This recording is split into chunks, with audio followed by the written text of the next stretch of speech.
uuwi ka Ng anong oras tulog. na, late na, Mm. tapos makakatulog ka 'no, ta's maaga ka na naman. Kasi before po yung system namin ang hirap matulog kasi ang ingay niya. Ultimo yung Oo. keyboard niya, yung mechanical keyboard niya naririnig ko.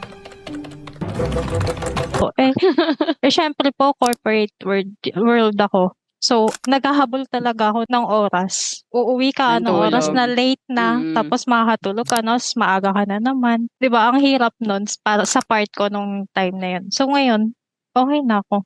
Kasi Kasi same sabay na. schedule na po, opo. Nakakapag-samgyup pa nga after work, eh, 'no? Nakakagala na after work. Tama din ang sinabi ni Angel kasi before, 'di ba kung hindi ka naman nasa corporate or probably puwede ka rin naman sa corporate pero hindi ka Saturday, Sunday ang day off, 'di ba? Mm. So may gano'n. Ang hirap din 'pag hindi kayo same ng day off, 'di ba? Kasi may pasok yung isa ta's day off mo, anong gagawin mo, 'di ba? Maglalaba na lang ako sa bahay. Sunduin kita be, gano'n na.